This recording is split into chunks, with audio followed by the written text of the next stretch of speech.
जब भी यूरिया की या खाद की या किसी और सुविधाओं की कमी होती है किसानों को, तो पूरा हंगामा खड़ा होता है। संसद में विपक्ष के नेता सरकार को गालियां देते हैं, किसी की भी सरकार हो, कोई भी विपक्ष में, सभी गालियां देते हैं और हंगामा खड़ा होता है। और होना भी चाहिए, क्योंकि अगर यूरिया की कमी होगी, खाद नहीं होगा, तो किसान बीज कैसे डालेगा। लेकिन मैं जो बात कह रहा हूँ वो ये है कि किसानों की समस्या सिर्फ खाद पानी और पैसों की नहीं है।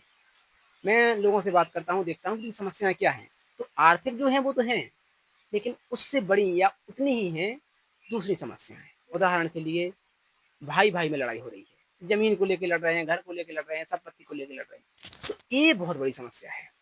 या फिर किसी से और किसी बात पे विवाद चल रहा है, या फिर कहीं किसी की शादी हो रही है, अब वो दहेज 10 लाख मांग रहे हैं, 15 लाख मांग रहे हैं, या फिर कहीं शादी कर दी है तो अब वो परेशान कर रहे हैं।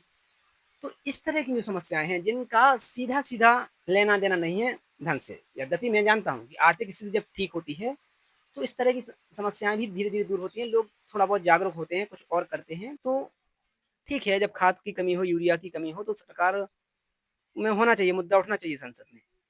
लेकिन जितना जोर शोर से वो मुद्दा उठता है, मेरा सवाल ये है कि क्या किसानों का हित सिर्फ इतना ही है कि उन्हें यूरिया दे दिया जाए। यूरिया दे दिया, पैसा भी दे दिया, बट आपस में वो मरे जा रहे हैं लड़के, या किसी और वजह से, सामाजिक कुरीतियों की वजह से।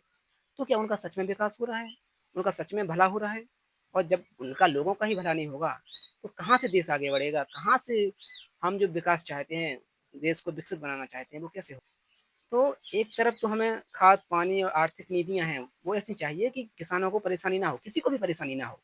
लेकिन उसके साथ साथ उतने ही जोर से, उतने ही महत्व के साथ हमें एक जागरूकता मिशन चाहिए, जिसमें लोगों को जागरूक किया जाए कि इस तरह की चीज़ों से आगे बढ़ के बेहतरी की ओर बढ़ें।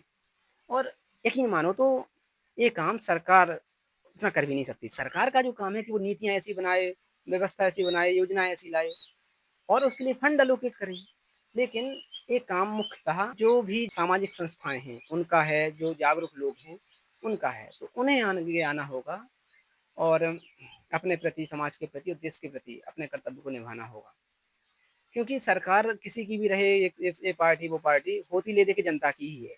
और जनता फिर जिस चीज़ की मांग करेगी, कोई भी सरकार हो, उसको उस हिसाब से चलना पड़ेगा। ठीक है? तो इसीलिए फिर सामाजिक संस्थाओं का, जागरूक लोगों का बहुत महत्व है कि उन समस्याओं के समाधान के लिए आगे आए जिनका आर्थिक स्थिति से सीधा-सीधा लेना-देना उतना नहीं है। ठीक है? तो वही उद्देश्य है कि ये स्थिति सुधरे, क्योंकि नहीं तो पैसा अपार रहेगा और हालत बद से बदतर रहेगी। क्योंकि स्थिति तो आर्थिक रूप से बेहतर हुई ही है पिछले 20 साल में, जैसा मैंने पहले भी कहा। लेकिन मानसिक तौर पर लोग ज़्यादा परेशान हैं और इन सब वजहों से जिनका मैंने अभी नाम लिया।